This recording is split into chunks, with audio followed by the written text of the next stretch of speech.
बाहर निकल के आ चुकी है कि इंडिया ने युआन को यूज करते हुए, जो कि चाइना की करेंसी है, इसको यूज करते हुए इंडिया ने ईरान को उसके ऑयल के बदले में पेमेंट किया। इंडिया युआन क्यों यूज कर रहा है? क्या इंडिया युआन यूज करके डॉलर को छोड़ने वाला है? आइए इस पर बात करते हैं। इस चीज को समझने के लिए हमें वर्ल्ड के 3 सिस्टम्स को समझना जरूरी है। पहला सिस्टम है ऑयल ट्रेड सिस्टम। वर्ल्ड में मोस्टली जितना भी ऑयल का ट्रेड होता है ये हमेशा डॉलर के बदले में होता है, इसलिए हम इसको पेट्रो डॉलर सेल भी कहते हैं। दूसरा होता है ग्लोबल पेमेंट सिस्टम। अगर मैं ग्लोबल पेमेंट सिस्टम या ग्लोबल ट्रांजेक्शन सिस्टम की बात करूं, जिसमें स्विफ्ट जैसा ट्रांजेक्शन सिस्टम है। स्विफ्ट को समझिए, जब भी दो कंट्रीज को आपस में ट्रेड करना होता है तो जिस प्लेटफॉर्म का यूज करते हैं उसको स्विफ्ट सिस्टम कहते हैं। तो अगर मैं ऑयल ट्रेड सिस्टम की बात करूं जो डॉलर के बदले में सेल होता है, उसमें भी यूएस की डोमिनेंस है। अगर मैं इंटरनेशनल पेमेंट सिस्टम की बात करूं, जैसे मैंने बताया स्विफ्ट सिस्टम, इसमें भी यूएस का डोमिनेंस है। और कहीं ना कहीं वर्ल्ड में एक सिस्टम और चलता है जिनको हम बोलते हैं सैंक्शंस का सिस्टम। तो वर्ल्ड में मोस्टली जो सैंक्शंस होते हैं ये यूएस लगा देता है। यूएस सैंक्शंस इसलिए लगा पाता है क्योंकि यूएस की इकोनॉमी बहुत ज्यादा स्ट्रांग है, यूएस का डॉलर बहुत ज्यादा स्ट्रांग है। यूएस को जब मन करता है वो किसी भी देश को बोल देता है कि आप अब से हमारे डॉलर को यूज नहीं कर सकते और आपके पास जितना भी हमारा डॉलर पड़ा हुआ है ये सब व्यर्थ हो गया, फ्रीज हो गया, बेकार हो गया। ये यूएस ने किया हुआ है ईरान के साथ भी और रशिया के साथ भी। आपको याद होगा जब रशिया और यूक्रेन की वॉर हो रही थी तब यूएस ने रशिया के पास पड़ा हुआ $660 बिलियन को फ्रीज कर दिया था। यानी वो डॉलर यूएस के पास पड़े पड़े बेकार हो गया। यूएस ने क्या किया, रशिया को स्विफ्ट सिस्टम से उठा करके बाहर कर दिया। यानी अब वर्ल्ड में ये रशिया जिस भी कंट्रीज के साथ ट्रेड करेगा वो यूएस का डॉलर को यूज नहीं कर सकता, और यूएस का डॉलर यूज नहीं होगा तो कोई भी कंट्री रशिया के साथ ट्रेड करने में सहज महसूस नहीं करेगी। आइए अब इस बात को हम अपने टॉपिक से जोड़ते हैं। 2019 के पहले क्या होता था, जब इंडिया ईरान से ऑयल परचेस करता था तो वो जो ट्रेड होता था वो इंडिया की रुपीस और ईरान की करेंसी रियाल में होता था। यानी रुपीस और रियाल का ट्रेड होता था। 2019 में जब डोनाल्ड ट्रंप जीत करके आते हैं तो डोनाल्ड ट्रंप ये बोलते हैं कि अब कोई भी देश ईरान के साथ ऑयल इंपोर्ट नहीं करेगा, ईरान का ऑयल इंपोर्ट नहीं करेगा, ईरान के साथ ट्रेड नहीं करेगा। उस केस में इंडिया ने ईरान से ऑयल खरीदना बंद कर दिया। आज जब हम 2026 में खड़े हैं तो हम ये देखते हैं कि वर्ल्ड में इन्फ्लेशन बहुत ज्यादा बढ़ गई है। वर्ल्ड के 2 major oil producing countries Iran और रशिया, अब इन दोनों के ऊपर सैंक्शंस लगे होने के कारण क्या हो रहा है, ये लोगों वर्ल्ड में जो ऑयल है वो बहुत ज्यादा महंगा हो चुका है। तो इसलिए अब वर्ल्ड के जितने लीडर्स हैं वो अमेरिका के पास जाके बोल रहे हैं कि आपके कारण, आपके चक्कर में वर्ल्ड में ऑयल के प्राइस हाई हो गए, और ऑयल के प्राइस हाई होने के कारण सारे कमोडिटीज के प्राइस हाई हो गए, और कमोडिटीज के प्राइस हाई हुए हैं तो इन्फ्लेशन बढ़ गई है, वर्ल्ड में त्राही त्राही मच गई है।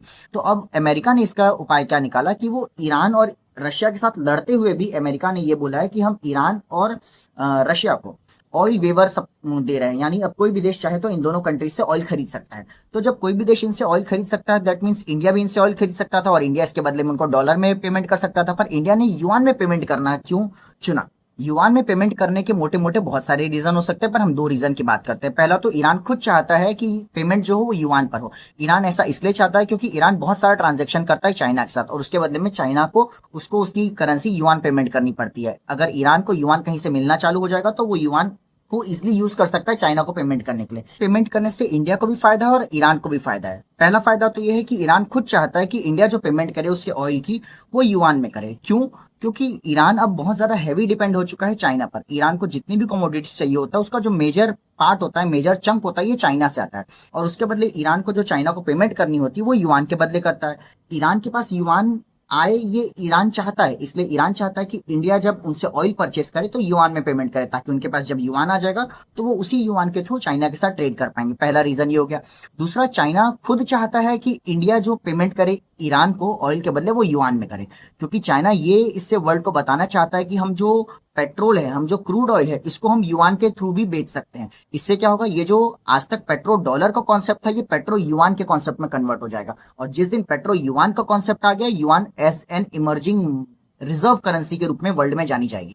साथ ही साथ ये भी है कि इंडिया और ईरान दोनों कहीं ना कहीं अब क्या चाहते हैं, वो इस यूएस के इन्फ्लुएंस से, पेट्रो डॉलर के इन्फ्लुएंस से बाहर आना चाहते हैं। क्योंकि यूएस अभी राइट नाउ ट्रंप जिस तरीके से रिएक्ट कर रहे हैं, हम डॉलर पर भी भरोसा नहीं कर सकते। ट्रंप टाको करने के लिए, यानी कि ट्रंप ऑलवेज चिकन आउट करने के लिए फेमस हो चुके हैं। अभी जैसे हम लास्ट टाइम की बात करें तो ट्रंप ने ये बोला था जैसे ही सीज फायर खत्म हो जाएगा हम एकदम ईरान को बॉम्ब कर देंगे, खत्म कर देंगे, नेस्तनाबूद कर देंगे, मिट्टी में मिला देंगे।